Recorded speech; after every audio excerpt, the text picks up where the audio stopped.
Okay, we should be good to go. Good evening. Hope everyone had a nice weekend. Let me know if you can hear me and see the Bitcoin chart. Let a couple people filter in and then get going. As well as any quality audio stuff. Always grateful for feedback.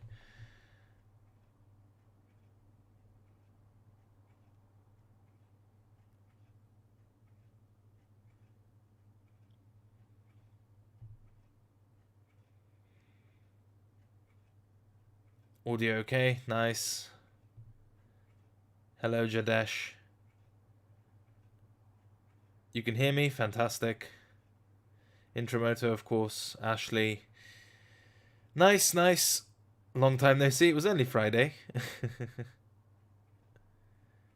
Proud owner of 1 Bitcoin today, please send. Congratulations. Привет, красавчик. Ну, добрый вечер. Hey Donald, could this be a bull trap on Bitcoin? You'll have to ask Donald, mate. Okay, awesome. I think we can get going. First things first, thank you to Bybit for sponsoring Technical Roundup. If you'd like to support the stream, great way to do so, given it's free, is to check out our sponsor. Their links are available in the description below. Thank you to Bybit. Second of all, make sure to like the video if you haven't yet, or maybe I'll earn your like later on. But at the very least, subscribe to the channel to make sure that you don't miss any live streams. We are live every Monday, Wednesday, Friday at 7 UTC.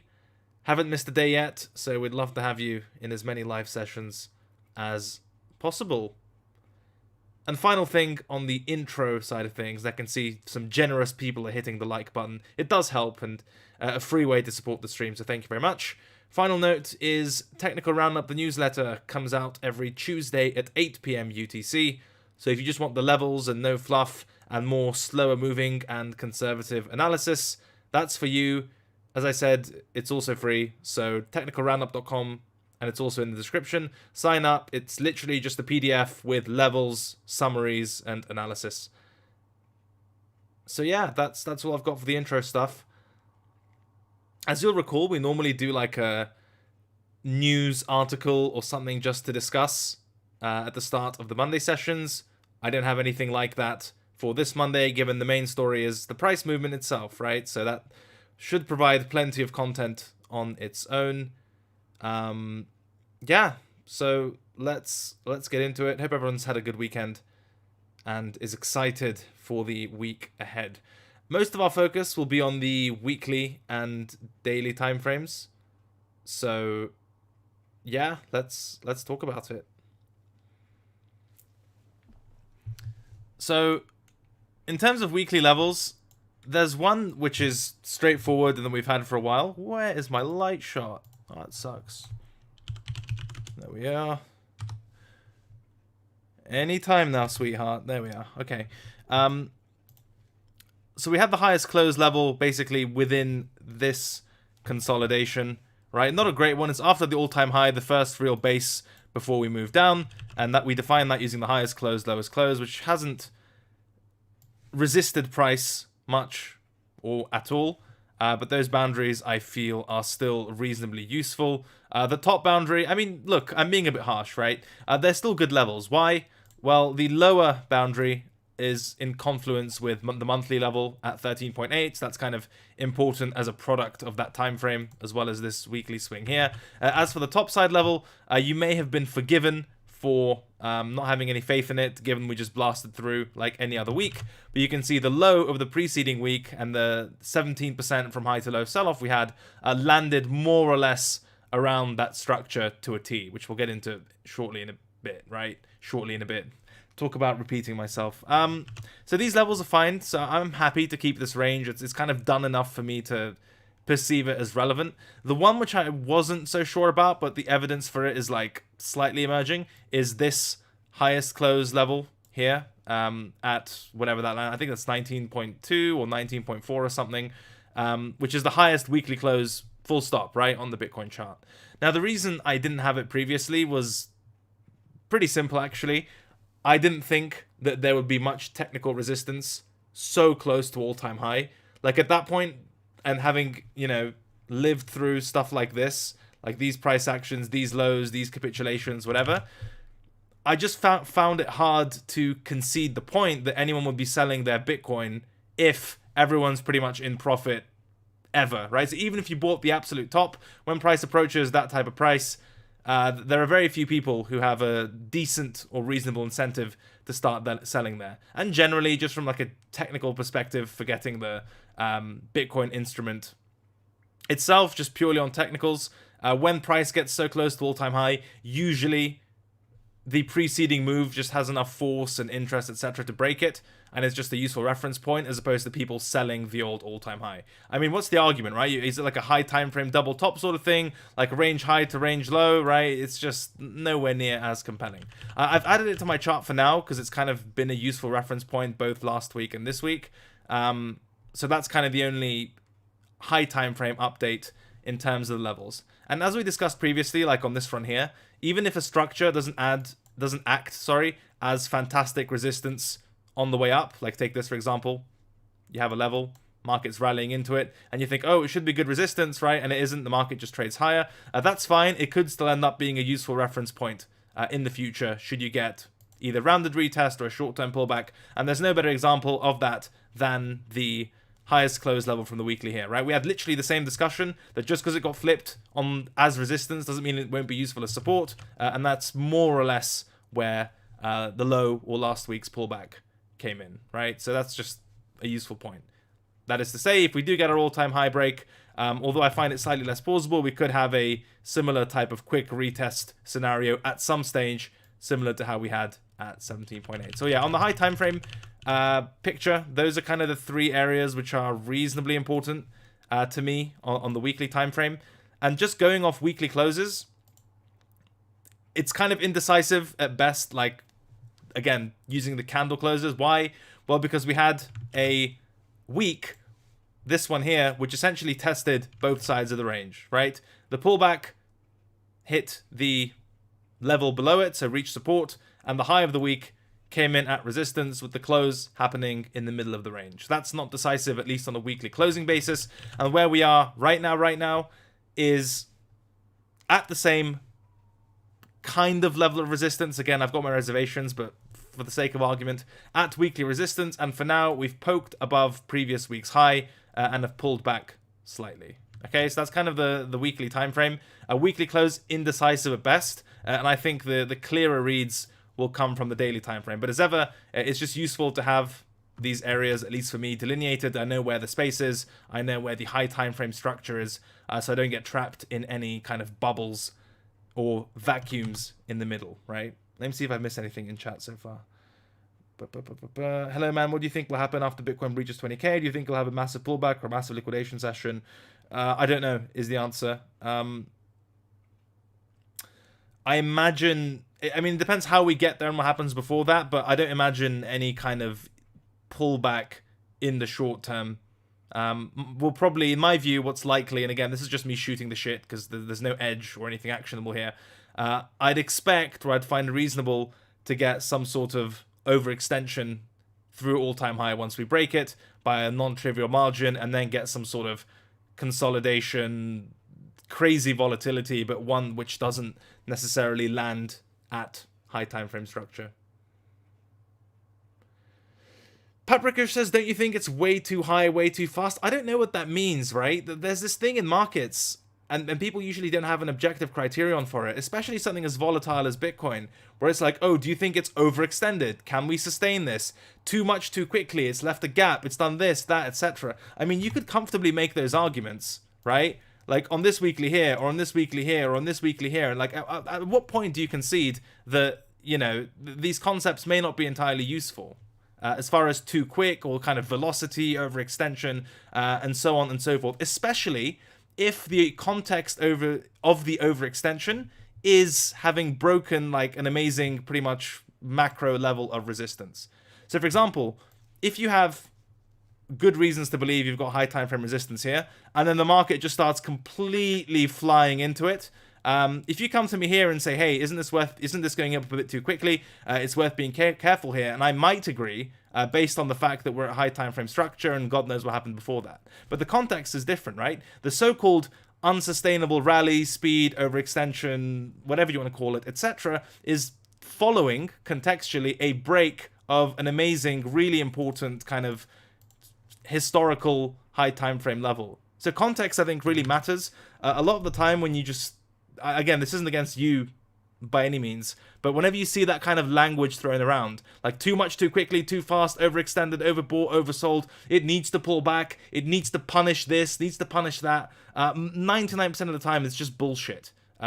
Look at the context, look at the chart in front of you and trade what's in front of you. Otherwise, you'll end up in a scenario, well, at least you're likely to end up in a scenario where you kind of sell this rally, right? Or sell this drop, rather. Because what happens if your mindset is overextended and that's it, you know, it's gone up too quickly, once you get the first high time frame pullback, which is actually visible on any sort of time frame, even if it's a dip to buy, you'll end up selling it. Because at that point, all your confirmation, you know, all the biases in your head end up being validated, and you think, right, well, I was saying it's overextended, even though you were saying it here, here, here, here. And then finally, you get some semblance of being correct, or some evidence that the market agrees with you, and at that point you go on Twitter and everyone's posting, you know, the 14k charts, 12k charts, 8k charts, and it just serves to reinforce your bias, and it's just not a good formula, right?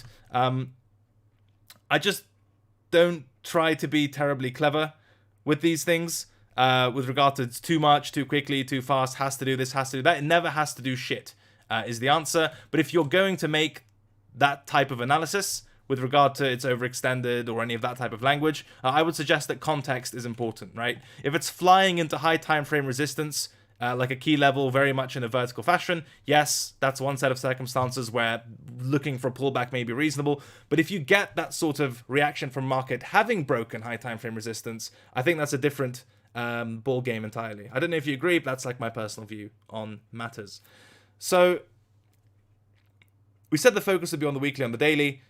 Weekly, kind of in the middle of nowhere in terms of our high time frame levels, even though you know my reservations about some of them. On the daily time frame, I think this is the really useful one, right? And this is what will generate either trade ideas or just directional bias for the market. 5 a.m. says, what about when in price discovery? I think when in price discovery, you either have trend following tools / system, so like more up-to-date, shorter time frame moving averages, lower time frame trading patterns, trading within the consolidations, etc. Or you do absolutely fucking nothing and just kind of trend follow based on how market structure develops. For me personally, if we enter that territory, it'll be a mix of both, trading lower time frame consolidations with lower time frame tools, as well as monitoring high time frame market structure as it develops. Mono Biscuit, can you recap what your reservations are on the 2017 resistance level? Yes, that level is the highest close at 19.2, 19.4, whatever, this one here. And my reservation is that I didn't have it initially because it's a bit too close to all-time high, but if the market wants to use it, then I'll respect it and also use it, right? So that's the weekly, right? Just to summarize very quickly because we went on a bit of a tangent. Weekly resistance, all-time high, highest close. Again, I'm not entirely sold on this level, no pun intended, but if the market wants to use it, so will I.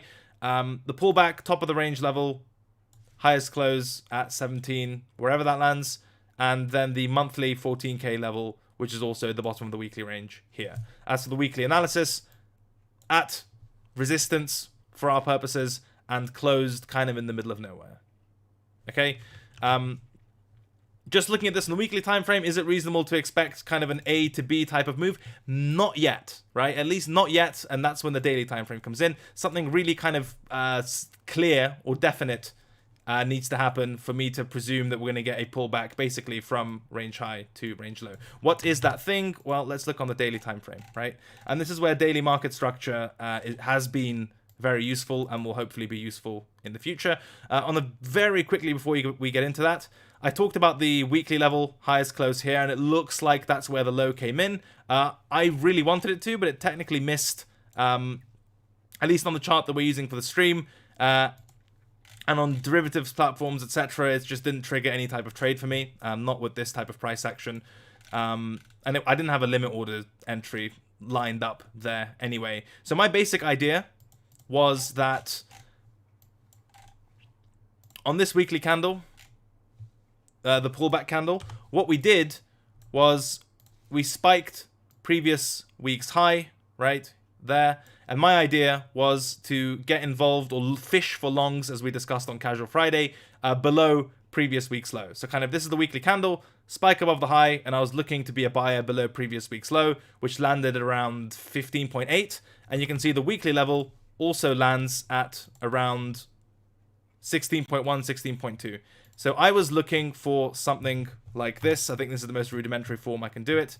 You get your kind of run above previous week's high, etc. I was looking for a spike through previous week's low into high time frame structure, and then, as usual, some sort of risk-defined pattern, reclaim, whatever, over-under structure to get long. But I needed some sort of violation, or essentially for price to actually trade to these bloody levels. Ideally, almost certainly through previous week's low. It did neither. You got some tall wicks on the intraday time frames, like turning just above the level itself, and reversed from there. And this wasn't the kind of setup where the market structure break was enough for me to get involved. My only confidence was doing business at the structure or doing business nowhere. So if that didn't fill, whatever, we move on. The one thing I got right, I suppose, was, and this is something I tweeted as well in quite short format, that I wasn't planning on hedging, or rather I changed my mind about hedging this daily level. And we're all the way back to the discussion now. What do I need to see on the daily time frame to be convinced of a pullback? Or, if you want to view it bullishly, where's the buy the pullback support type of structure? Well, this is where daily market structure becomes useful, right? So we had a break of daily market structure for the first time on this leg down, right? This kind of Thanksgiving dump. I'm sure some people are feeling very thankful for that dump, given how price is looking right now. However you want to define it, either using the swing low here, right, to delineate the break in market structure, or what we do in Technical Roundup, we kind of had the consolidation as a support resistance structure to define market structure as well. What you had was a break of that level, and understandably, selling interest on the retest of that type of structure. Okay, again, my reason, I think it technically made sense, the setup. I don't think it's the best setup in the world, but purely technically, acting on the, bearish retest of the first real break in market structure, like, I'm not going to hold that setup against anyone per se, but for me, what made that inactionable was that invalidation would be so close to new highs, right? So whenever you get type of market structure breakdown setups, what you're essentially saying is you've got a high made, right? This is the low. You've got the high, you've made a lower low, right? So this is your low, this is your lower low, that's the break in market structure. And as soon as that close comes in, you're thinking, okay, I'm selling rallies, wherever that may be, right? Let's say around the low that was broken. So as the market starts to rally, usually on a kind of whatever retracement, wherever that may land, either at technical structure or on a deeper retrace, golden pocket, whatever kind of crap you use, that's where you position for a lower high, right? That's kind of the market structure logic. You've got a low, lower low, break in market structure. If there is going to be bearish continuation, you expect a lower high, right? So wherever that rally leads, you look to sell it, and your invalidation is at the original high made. And the logic is pretty straightforward. If you are correct about there being a lower high, it should not, go past the first high made. So purely technically, like, this applied to this makes sense, but the reason I didn't like it, certainly as a hedge, is because the high itself, your invalidation, which in this case is here, it's just too close to all-time high, and you may end up chasing a breakout, which ends up theoretically at 20.5k, 21k, 22k. God knows where that all-time high breakout would actually settle and end up. So what looks like a risk-defined setup in terms of the technicals, the probability of actually getting filled or cutting a trade where you're technically invalidated is actually low, or lower than it may seem. Does that make sense to anyone?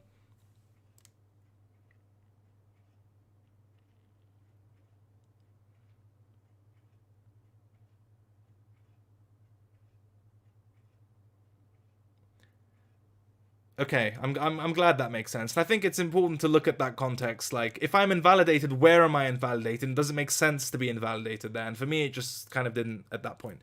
Going back to the original point, where do we kind of go from here? It's been... This was hilarious. The tease with the all-time high was, or is, just so typical Bitcoin. I joined the voice chat with some friends, everyone in a really good mood, then it just starts dumping, and we're all like, for fuck's sake, I've seen this movie before. You know, talk about blue balls at this point. It's like a bloody Smurf's buttock, right? Anyway, that aside, in terms of the daily time frame, what would be bullish, what would be bearish, or kind of where do we go from here if we don't just teleport higher? Well, we can look at that same setup, and something which I'll keep repeating, because not only because it sounds nice, but also it's something I believe in and it actually makes sense, is that, I'm sure you remember, good, bearish, negative setups that fail are positive, right? So when you get good or high quality bearish setups that don't work out, that's bullish for the market.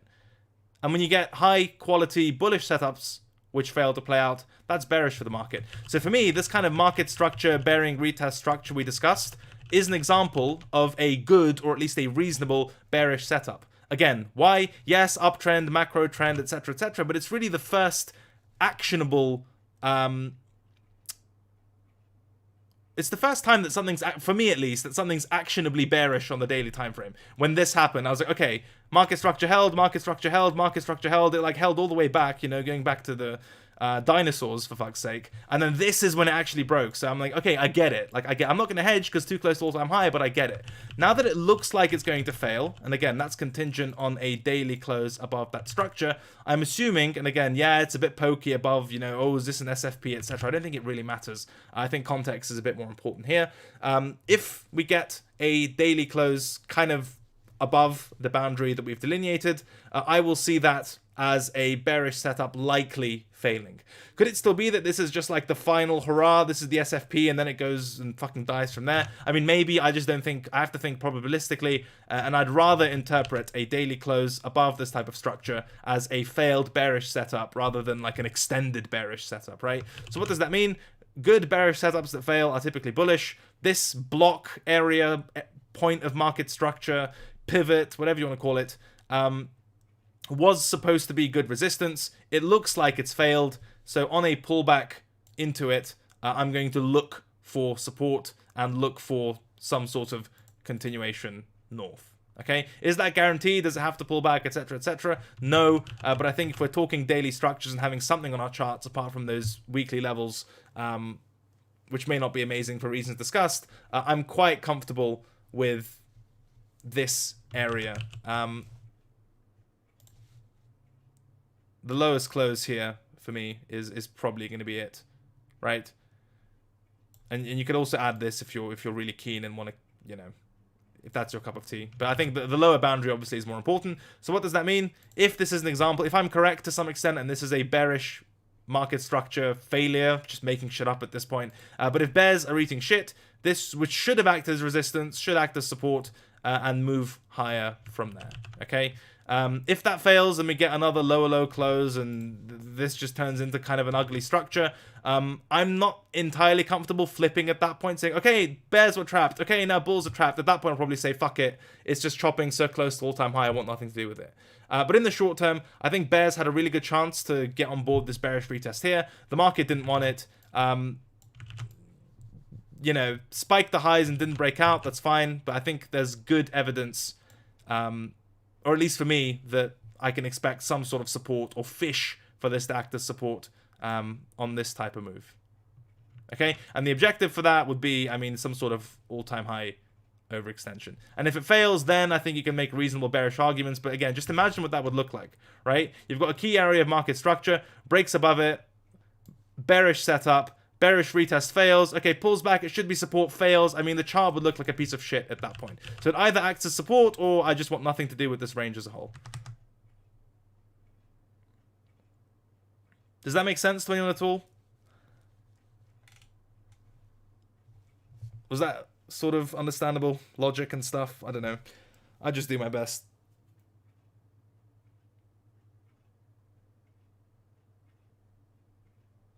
I suppose the one sentence version is what bears hoped would act as resistance should now act as support if the market is bullish. There you go. That's the one sentence version. Don't ask me to repeat that because I've already forgotten what I've said. And like the video if you learned anything so far. We're almost at 100 likes. The support has been fantastic from you ladies and gents. also reached the 12K sub milestone, so we are very grateful for you spending time with us. You know what? I'm not going to lie. Now that we've done like a lot of the... So yeah, short-term view, weekly... I'll summarize it for anyone who just joined. Weekly, 50-50 resistance at the all-time high close. If it works, I'll add it. I don't think it's amazing personally, but as long as the market respects it, I'll respect it as well. And the pullback level at 17 odd, okay? And then the bottom of that range at 14K. Resistance, support, weekly close in the middle of nowhere, okay? Meh. Gonna look at the daily time frame for hints. What do we get from the daily time frame?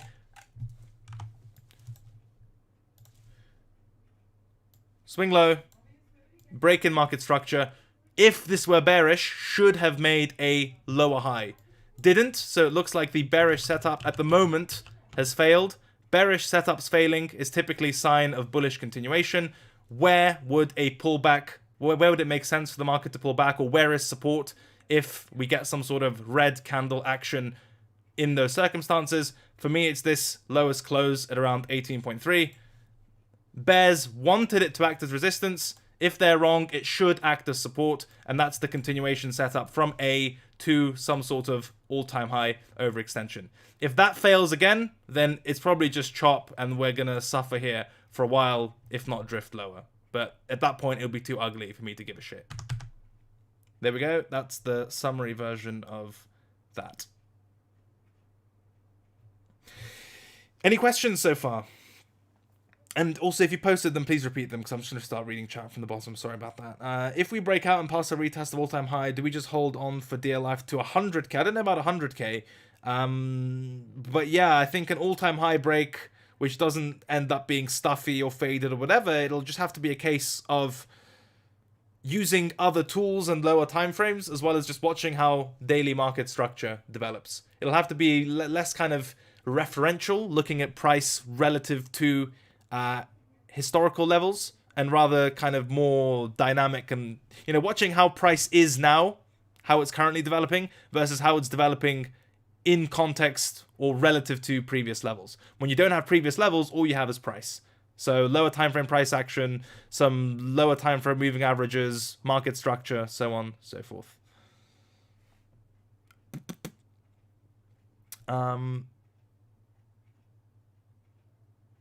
Cred, can you say your famous phrase, eat a plate? That's Tom Dante's phrase. I just stole it.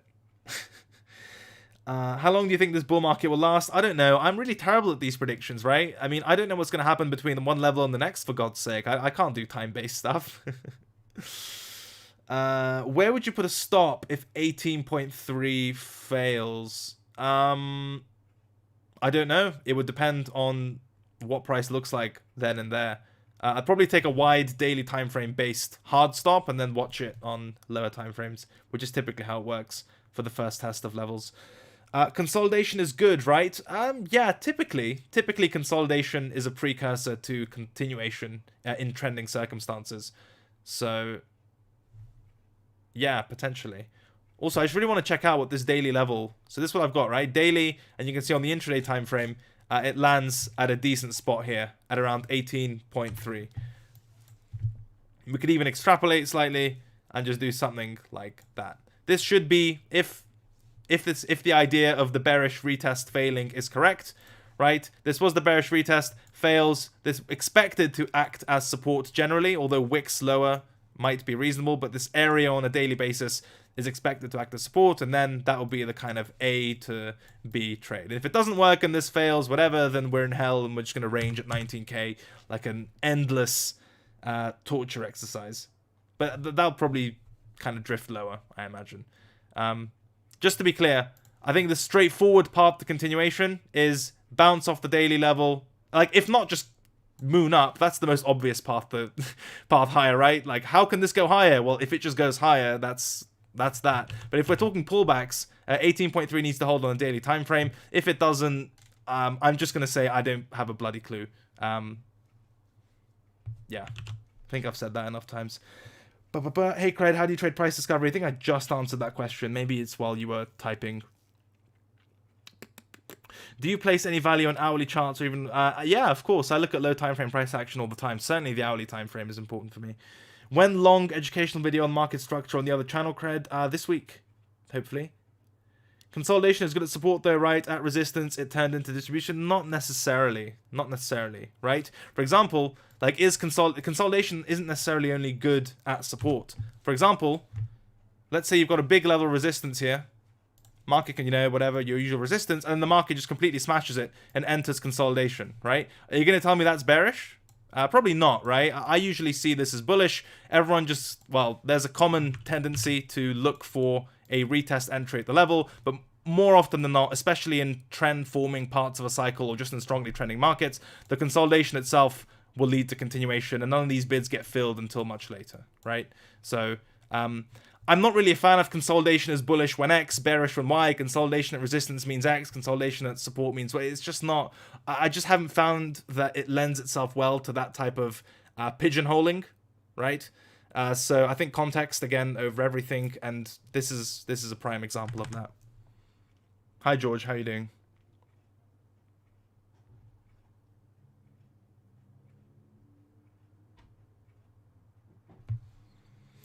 Yeah, I think that's reasonably straightforward for Bitcoin for the time being. Have I missed anything? I don't think so.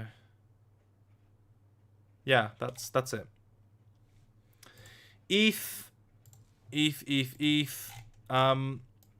Yeah, I'm just not gonna have anything clever to say about ETH for the time being. Even the structure isn't as clear, the whole bearish retest argument, break in market structure, as it is for Bitcoin. I mean, there are some analogies that can be drawn, but I think if Bitcoin does the all-time high run, overextension, whatever you want to call it, I think it'll just outperform ETH in doing so. So, and if we just look at the high time frame chart as a whole, you can see that where we are right now isn't an area where I'm going to have particularly strong views, right? Even just kind of the eye test, the first kind of somewhat acceptable area of resistance for me is close to 700. We're far away from that. And the first kind of aggressive, or even just any sort of pullback to structure, is significantly lower down. So we're kind of in the middle, you know, between resistance, in the middle of basically support and resistance, where I just don't have anything going on here. I've seen, and this is something we covered in the last live stream, this kind of cluster range thing here being used as resistance. I think it's fine as a technical structure. It's not my favorite because nothing really happened, right? So you had a move down, you had a base, and then you kind of had a move down again, but it really didn't do anything. It's this last consolidation before the move down, which then broke market structure. That's kind of the significant one. This middle one isn't as persuasive, but as I said in that live stream, I still hold that view. I would love for this, I'm going to make it in blue so we know it's not kind of that important, at least for me. If you want to trade off of it, fine. It's just not my thing. I'd be happy for this cluster to do its job if it wants to give me a pullback into an area that I can actually bloody trade, which is the high 400-ish type of area, right? 470s being the first boundary. So if this wants to do its job and give me a pullback to somewhere where there's actual structure, fantastic, but it's not kind of good enough on its own for me to have any strong views on it, right?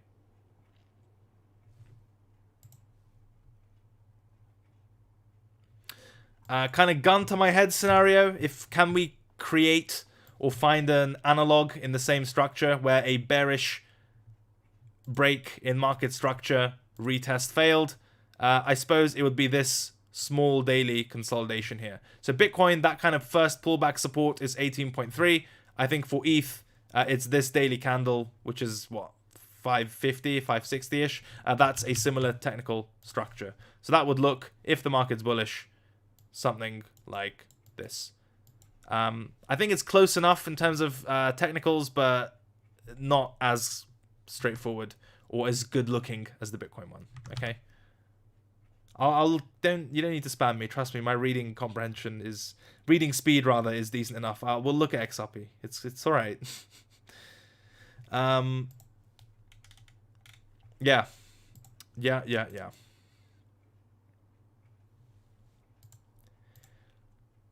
As always, if there are any questions, let me know. I'll be happy to do my best within my limited understanding to answer something rather.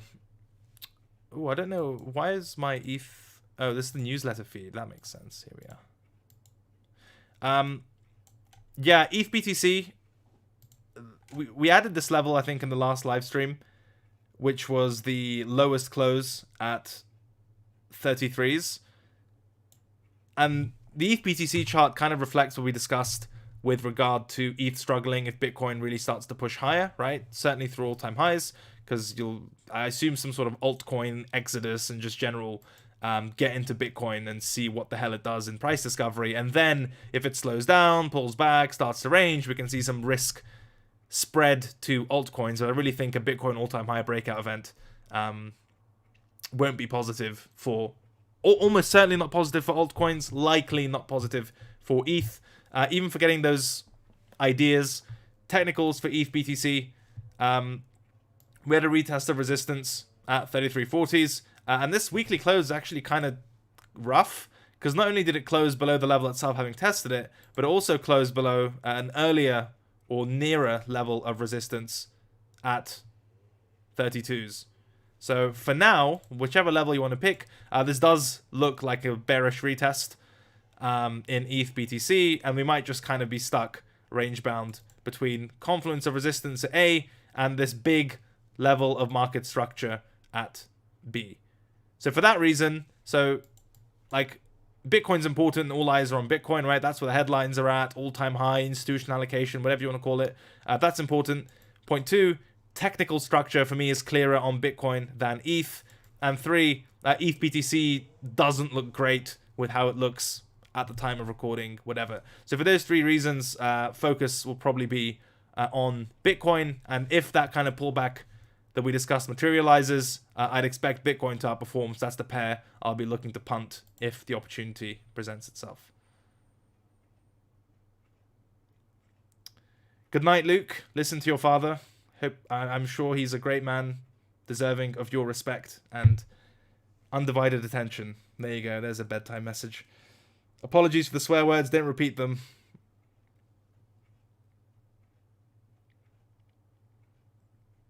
What are your thoughts on time-based invalidation versus purely price? Very, very important. Very, very important. Especially if your setup logic... Oh, you're his mum. I'm sorry.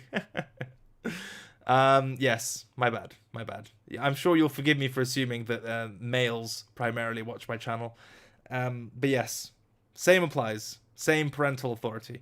Intramoto asks, what are your thoughts on time-based invalidation versus purely price? I think time-based invalidation is very important, especially if the context of your setup dictates a trap, right? Or momentum continuation, something. If your setup logic involves urgency to some extent, and that urgency doesn't become apparent in how price develops, even if you're not invalidated from price point of view, the probability of the idea itself is also adversely affected, in my view. So like the whole point of trapped trader setups is that they're on the wrong side and instantly the market hits them and forces them to make a decision. Do I cover? Do I wait for break even? I'm just seeing my P&L flash red. It's supposed to create discomfort and as a result, uncomfortable decisions, right? So if the setup logic has either momentum continuation or trap traders or just the idea of someone on the wrong side feeling pressure or feeling a squeeze from the market, and the market just simply isn't doing that, it's moving sideways or kind of retesting, bobbling about, there's no urgency, then yes, I think a time-based invalidation should definitely factor in to the trade management process. Does that answer your question?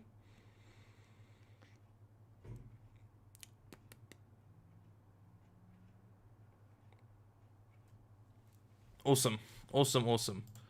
So Link USD, this one's been interesting. There's a good chance that my view on this is just not very useful and ends up getting chopped. So the idea is we had a lot of significance placed on the cluster at 13 to 14, right? We overshot the top side and then the bottom side, and it's kind of starting to look washy. I mean, it's typical so this is during the Bitcoin correction, right? So it makes sense with a lot of altcoins that they'll typically, again, with some exceptions, correct harder than the majors, but also bounce or mean revert harder as well. So the only set of circumstances in which case I could see the original idea still being valid is something like this or something like this. Basically, the upper boundary, crucially, the upper boundary at 14 acting as support. This just ends up being, sorry, the top side and the bottom side. We just have to concede as a victim of volatility and then resume the technicals from the upper boundary and trade higher towards this low, but then likely the cluster here, right? At the same time, that might be cope. Just being objective, that might be cope, and this could just end up being washed. That, you know, poked above the top side, nothing happened. Poked below the bottom side, nothing happened. The level sucks. Very much possible, but I'm willing to give it one more chance on the technicals to either find support at the top boundary or find, I mean, these levels are really close, continuation through the old lowest close, and start to poke towards some other areas of market structure. But yeah, the original idea when the market was running away from $13 to $14 up here was that the knife catching area, not really knife catching area, the technical level that matters is the daily closes above the lower boundary, 13. You've got a daily close below, and then that's now been reclaimed. I mean, God knows, right? I don't have any strong views. I'd like to see this develop a little bit more. Maybe I'll get some clearer views. The most I'm willing to say is if $14 wants to act as support again, there might be something there, but my certainty on this has kind of plummeted, so I don't know is the answer. Okay, we'll have to revisit this. Link BTC, yeah, so it was holding. So again, this is the weekly time frame, and this is kind of the Donald echo bubble thing coming through. I'm kind of joking, obviously, but he does think Link's cycle. I may be at risk of misrepresenting his views, but I think his argument is that the Link altcoin cycle is visiting the other side of the slope, so to speak, and at least on the Bitcoin pair, as expected, given Bitcoin's move. It's kind of struggling at the moment. It consolidated within this cluster for like a month, and now for the first time we had a weekly close below it, currently acting as resistance as well. So USD pair unclear, BTC pair not great at the moment, and as I've mentioned several times, but probably worth reiterating, if we get a Bitcoin move higher through all-time high, I expect altcoins to not do particularly well. YFI. This is one of the ones which didn't age completely terribly from the Alt USD review we did. Again, same disclaimer about altcoins, which I won't keep repeating, but technically is holding up decently well. Obviously a very long wick, but if that's the only consequence of the 17% Bitcoin sell-off and closing back above the level, you can't really ask for much more. Short-term trend line breakout, if you like that sort of stuff. And I still think, all else equal, a range low to a range high move is in order. But how actionable that is another matter entirely, right? But the high time frame idea is there, and you have your kind of classic altcoin rounding pattern with diagonal breakouts somewhere there. I've seen better charts than this, of course. But as you know, I'm either doing business at structure or something really compelling in between. In this case, it's kind of neither here nor there. So still, range low to range high, I think, is playing out. But if you're not in this already, I'm struggling to come up with terribly compelling entry criteria unless you go on lower time frame type of stuff. But given this is a weekly show, I'm somewhat reluctant to spend too much time doing that. And the Bitcoin pair, again, as per Technical Roundup, in a very similar sense. This cluster, this was the short squeeze, kind of chopped about it, but then you got a clean break. So this is what Link should have looked like, right? Essentially, or at least the bottom boundary of Link should have looked like, whereby you have the clean break through the level, and then you have the aggressive buyers are at the cluster top, and the fishing bids, if you will, are at the cluster bottom. Finds a bounce, and whatever. That's just like a technical example of what I meant with Link. But yeah, same thing going on here. Support is holding, but really not much is going on, as you can as it makes sense to expect given Bitcoin's state right now.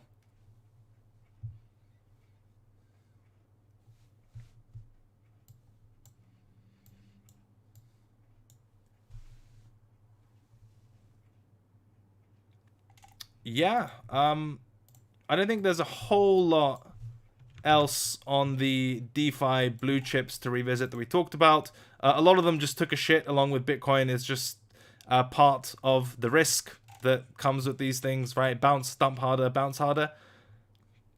Good night, Emma. You're welcome. 5. So this is interesting. So the argument was for uni, and I don't know if you guys don't want to do altcoins, let me know and we won't do altcoins. If you have any requests for content, not really charts, but content, let me know. If you want to just look at Bitcoin the whole time, it's fine with me as well. But the good thing is, even though this failed, my argument was you close above resistance at 3.9. There's really not much in the way until 5.1. Unfortunately, strong close, crappy candle, and then close below the level. So yeah, and that was, again, the leg down. Look, it just basically, my argument was flip 3.9, number go up. It flipped 3.9, the number didn't go up.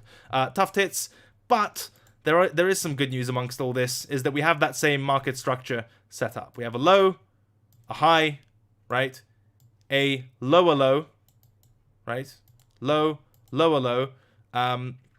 And so that high is now significant, right? From a market structure point of view. Why? Well, it's because this is the leg up, which led to or preceded a break in market structure. So it should act as resistance if it rallies. So naturally, if it fails to do its job, right, and the high which led to a lower low gets flipped, that tends to be a good sign of reversal. It's something we covered on stream. I'm not sure exactly which one, probably more than one. And if not, then the market structure video is coming out soon enough. So in a similar type of vein, we can use that, and you can, it's either the high, I typically use the highest close. If you want to be a bit more generous, you can use the highest close and the lowest close, right? Although you run into some trouble if you're dealing with really big areas. Let's just do this. Again, leg up, leg down, low, lower low, broke market structure, should be resistance. So you'll get a decent continue. This is kind of messy where we are right now because the levels got washed a bit. So for me, the continuation setup, and yes, you probably have to pay up for it, given where it's formed. But there should be resistance if it fails and something like this forms, right? This is this here. So at that point, I think 3.9 might be in play as well. I suppose the simplest way I could show it is the following for uni. There. That's a reasonable, I think, level. Something like that would be straightforward, but usual disclaimer with altcoins. And at the moment, until proven otherwise, 3.9 is resistance, right? Big resistance, overshot, broke market structure, resistance again. It's like Bitcoin, literally same setup as Bitcoin, just less bullish overall, right?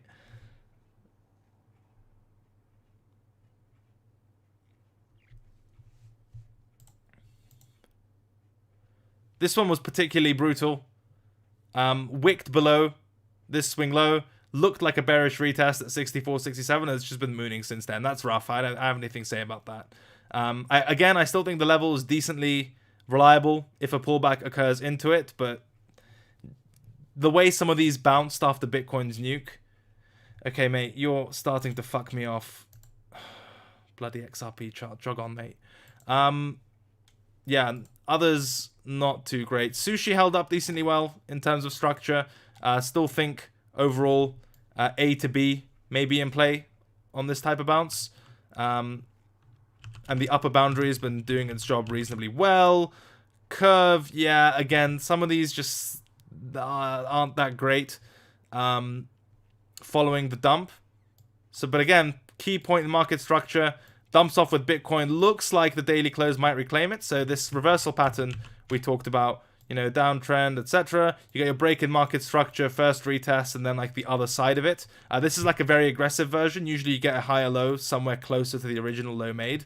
But if this flips back above 0.65, I can certainly see a case for a push into, well, I mean, the swing high to start and then, you know, one level at a time at that point. Rune, I don't know if anyone... I got one DM, actually, saying that they left a limit order in this area based on the cluster and got a nice fill. I mean, great. That's not really what the live streams are for, but, you know, I can't stop you from doing whatever it is that you want. Moved from the cluster top into broken support turned resistance. That's kind of the DeFi stuff. XRP, or the dinosaurs. Against Bitcoin, really not much. Formed, you know, impulsive move, which kind of smashed and invalidated a lot of the technical resistance structures, etc., with some exceptions. On the weekly time frame, where is that level? Yeah, so against Bitcoin, 2 levels which I like on XRP, BTC, and we had these in the newsletter for absolutely ages. Highest close level here. Looks like the weekly close like at resistance, so like meh, coin flip at best. And then the next level after that would be kind of this shelf. Previous support closer to 45, 4600. So I would have liked a weekly close, maybe without the wick, just something that took me decisively through structure, and then there's a momentum continuation play like that. But this weekly close in itself just doesn't make me want to chase this very much. And the daily time frame is definitely settled down since this mega pump, which isn't a bad thing. It's just an observation that it's settled down and formed a bit of a range since then as well. So no strong views on the Bitcoin pair. As for the USD pair, hold on.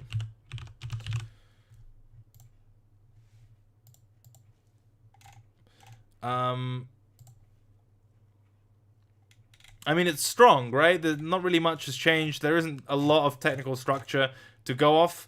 Dumped with Bitcoin into the pre-breakout consolidation and bounce there. So I didn't really have a lot to work with. I'd say if I were already in, and I'd be happy kind of trend following this, especially given like it's not exactly overflowing with resistance. As long as the lower low closes aren't being violated, so as long as this support holds, and then as long as this holds, etc., I'd be happy just essentially moving stops up and seeing where this goes. Because again, there isn't some amazing place to risk off, great resistance, etc. It just wiped a lot of structure, and now it's consolidating. That's typically a strong market, right? Same disclaimer with Bitcoin potentially causing trouble, but as long as daily market structure remains intact and support as well as lowest closes hold, seems all right to me. Not something that I look at and think, oh, it's overextended, I want to short this. Not really right now anyway. Not really marrying any of these levels. Yeah. Of course, Litecoin didn't do shit. So typical, man. Against Bitcoin, anyway. Hey, Cred, in an aggressive buy the dip bull market, wouldn't limit orders help? Yeah, could do. They may do. How else does one get on board, e.g. at 16.2? I mean, the whole argument with... Oh, sorry. Do you mean 17.2 by any chance? Oh, no, you're right. 16.2, yeah. Look, I think even if I had a limit order at the level I want to do business, which was below previous week's low, yeah, I wouldn't have... I don't think I'd have been filled on that. But again, even with these, because there's a lot of space between... If basically, at this point on the dip, if 16 didn't hold, right? This is kind of fodder. The next area would be all the way down at 13.8.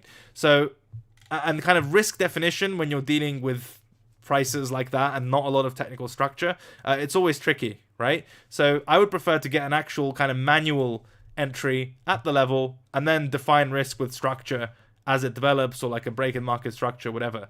So with a limit order, that presumes you have somewhere reasonable to define your risk, at least for a hard stop. That wasn't on the table for me generally, but that's not really the main reason. The main reason was I wanted to enter myself here as opposed to just leave a limit order. But yeah, generally, I mean, limit orders, especially to practice discipline in a strong market, leaving limit orders on logical, reasonable, whatever pullback levels, I don't have anything bad to say about that, as you can imagine.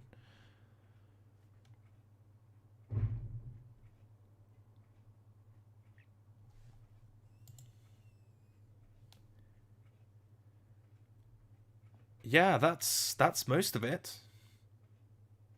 I'll give you the floor for any questions or anything that didn't make sense. Hopefully the Bitcoin plan's pretty straightforward, right? Nothing crazy, sensationalistic, open mouth YouTube thumbnail screaming into your face type of thing. I really think, I just don't think altcoins are... I recommend to you... Oh, fuck off, man. Mug. Listen, I think Bitcoin is just at the juncture it's at. It's far too important to be totally focused on altcoins outside of like short-term trading, bounces, whatever. Because if this thing goes, it'll leave a lot of that in the dust, right? A monthly close relevant at all? It's hard to kind of have strong views about the monthly close, given there's a real absence. I mean, yeah, it's coming up in whatever 4 hours, but if we're dealing with actual technical structure, smashed above 13.9 resistance, and in a way that's pretty much incomparable to the close above 10.7. Right? So you'll recall at the 10.7 close, and even on the subsequent close, we kept revisiting the idea that a retest of mid 10k shouldn't be surprising given we haven't really broken out of this area yet. Yes, we closed above it, and then we kind of still hovered around the same price. I mean, this was the retest, so like price didn't do much after breaking out in the sense of traveling away from the level. This is quite distinct given the gap between the close and the level. So in this case, close above the level, really the distance between the close and structure isn't that great. In this case, the distance between close and structure is slightly higher. Does that mean that 14k is never going to be retested, etc., etc.? I mean, obviously not, but we kind of have to pay attention to probabilities, right? And if we're talking about monthly pullback into this type of area, I can't just assume it's going to happen. I have to carve a way or kind of a scenario in which that becomes a reasonable objective. And for me, that scenario is reasonably well defined in terms of, okay, if we're going to retest monthly support, what would be the sign on faster moving timeframes that we're going to retest that structure? Well, again, we go back to the weekly chart we visited at the beginning. Also, please leave a like on the video if you haven't already. Hopefully you've picked up at least one useful thing. Almost at 200 likes. That would be awesome.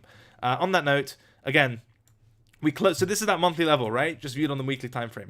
The monthly close is going to happen, somewhere here, above it. Does that mean it can't be retested? Absolutely not, right? We could still come back and retest it, but I can't just say that without having a plan, right? What would the plan or what set of circumstances would have to arise for me to believe that a 13.8k, 14k retest was the more likely scenario? Well, again, we have a range here, upper boundary range high, lower boundary range low. If the upper boundary fails to act as support, breaks down, retest, or just doesn't do its job as support, I'm going to assume that we go from the range high to the range low if that type of failure occurs. If it doesn't occur, then I've got no good reason outside of pulling reasons out of my ass to believe that 14k is going to get retested.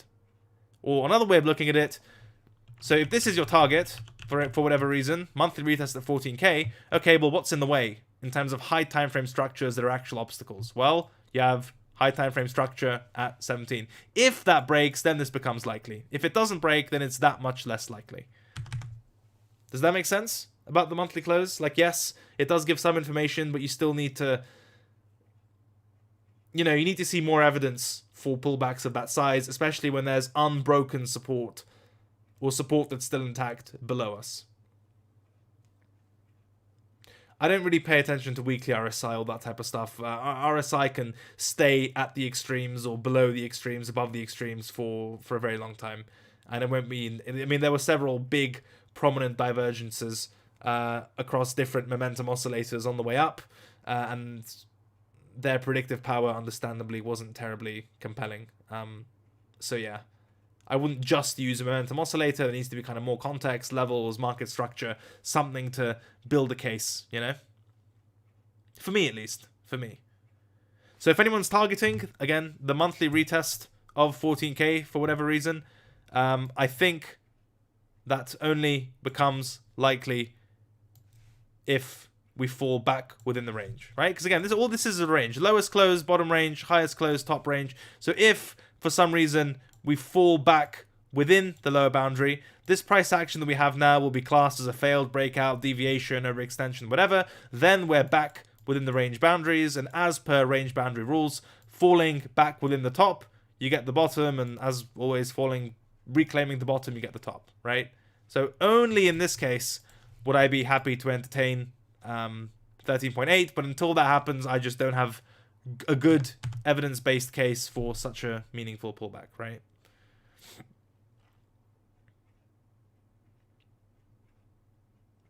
Do I think world events affect Bitcoin prices? I'm not sure. Don't really think so.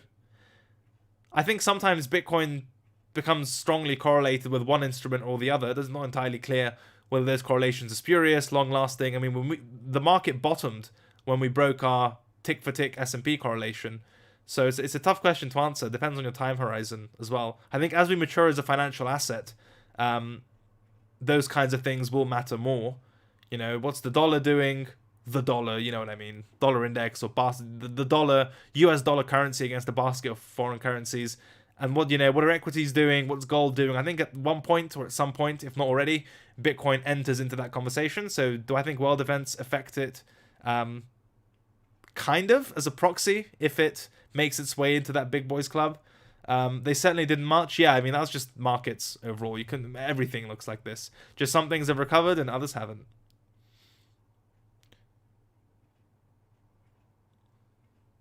Thoughts on the Bollinger top call on Twitter?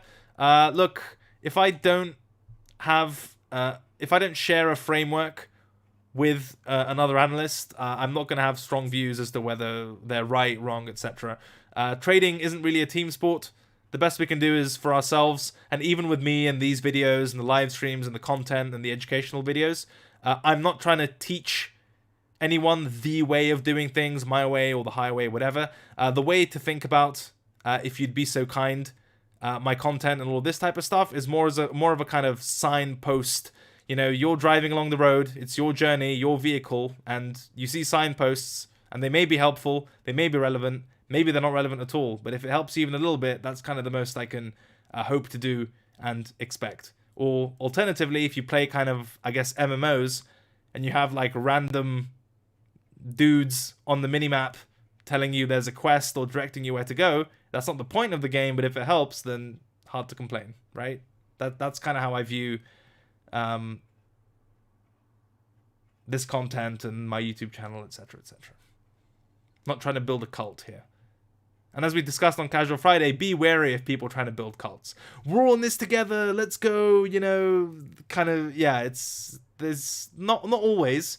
In bull markets, you get some nice people who actually care, but a lot of the time it can be pretty nefarious, creating this team sport out of trading. And also, by definition, it means that you've become overly reliant on someone for signals or direction or instruction, which is not recommended. No good, long-lasting trading careers were made in the long term of just literally copying someone, in my view at least. Right, that's all I've got for this week. I see we've reached over 200 likes. Thank you very much for indulging those seemingly arbitrary yet important metrics. Thank you to Bybit for sponsoring Technical Roundup, the YouTube channel as well as the newsletter. If you'd like to support the live stream, keep it free, keep it going, visiting our sponsor via the links below is a very helpful and direct way of doing so. If you're not signed up to the newsletter, please do so via technicalroundup.com. It's also free. If you want no babbling, just the levels, the summary, and the analysis, that is definitely for you. It's the ugly Frankenstein's monster of Donald and I bashing our heads together and coming out with something, so that may be of interest to you. Tuesday newsletter, Wednesday dark, and hopefully you are reasonably well equipped for the days to come of price action. Maybe we'll do